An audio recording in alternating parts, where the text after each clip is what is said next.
جب حضور کی نافرمانی کی جاتی ہے تو قتل عام ہوتا ہے، حضور کی نافرمانی کی جاتی ہے تو پھر خون بہایا جاتا ہے، حضور کی نافرمانی کی جاتی ہے تو پھر عورتیں سہاگنیں بیوہ ہوتی ہے، بچے یتیم ہوتے ہیں۔ میرے آقا صلی اللہ علیہ وسلم کے دیوانوں، میرے رب نے فرمایا ان الذین یؤذون اللہ ورسولہ لعنہم اللہ فی الدنیا والآخرہ۔ اس کی تفسیر میں آتا ہے جو اللہ اس کے رسول کی کو ایذا پہنچاتے ہیں اللہ نے ان کو دنیا اور آخرت میں رحمت سے محروم کر دیا ہے۔ اس سے مراد وہ لوگ ہیں جو اللہ و رسول کی نافرمانی کر کے اللہ کے رسول کا دل دکھاتے ہیں، حضور کو اذیت پہنچاتے ہیں۔ بتاؤ اتنی عظیم مخلوق جس کے لیے قرآن کہتا ہے رضی اللہ عنہم ورضوا عنہ، اگر وہ مٹھی بھر جو خیرات کر دے تو دوسروں کے احد پہاڑ کے برابر سونا خیرات کرنے سے زیادہ قیمتی ہے۔ جب ان کی خطۂ اجتہادی سے 70 لاشیں دیکھنا پڑتا ہے تو آج میری قوم کا جوان درد بھری باتیں کرتا ہے، درد بھری گفتگو کرتا ہے، درد بھرے لیکچر ہوتے ہیں۔ یہ کیوں بھول گئے؟ یہ سیریا کا منظر دیکھنے کو نہ ملتا، یہ یمن کے حالات دیکھنے کو نہ ملتے اگر مسلمان رات کی تاریکیوں میں نرم نرم گدوں پر لیٹ کر زنا کے مناظر نہ دیکھتا۔ اللہ اکبر! کہاں وہ خطۂ اجتہادی اور کہاں یہ گندگی؟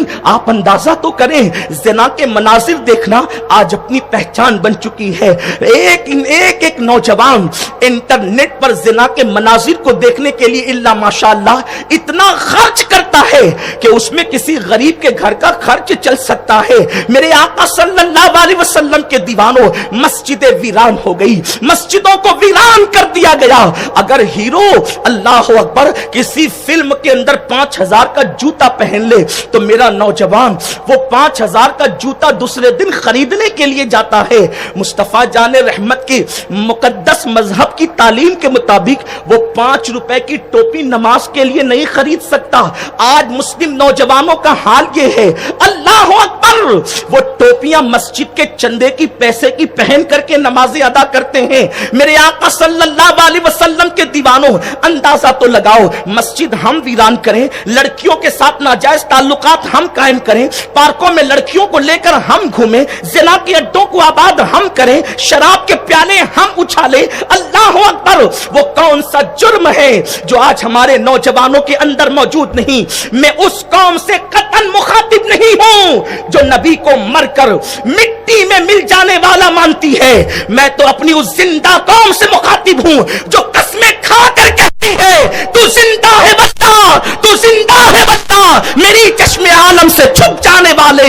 میں زندہ قوم سے مخاطب ہوں، میں تو اس قوم سے مخاطب ہوں جو یہ کہتی ہے النبی اولا بالمومنین من انفسہم، قرآن کے لہجے میں یوں کہتی ہے کہ نبی اللہ اکبر مومنوں کی جان سے زیادہ قریب ہے، جو ہماری جان سے زیادہ قریب ہے۔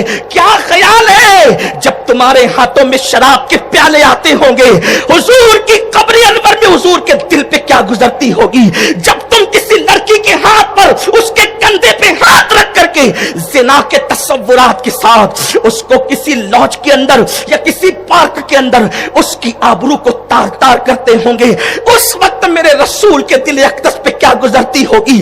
جب تم چہروں سے داڑیاں مڈا کر گٹروں میں پھینکتے ہوں گے، اس وقت میرے نبی کے دل پر کیا گزرتی ہوگی؟ جب تمہاری مسجدوں کی فجر کی نمازوں میں چند بوڑھوں کے علاوہ محلے کے سارے جوان بستروں میں سوتے ہوں گے، اس وقت میرے نبی کے دل پہ کیا گزرتی ہوگی؟ میرا اللہ اس نبی کے دل کا کتنا خیال فرماتا ہے کہ ان کو تھوڑی سی فکر ہوتی ہے تو قرآن کی آیتیں نازل ہوتی ہے۔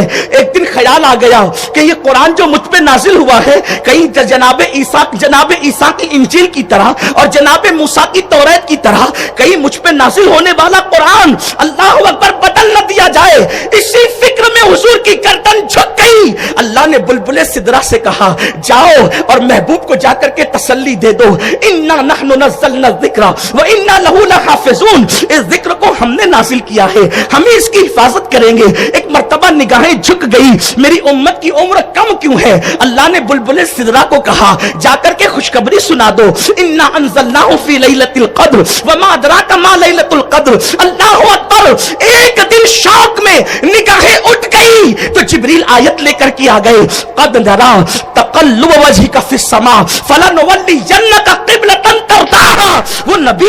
کا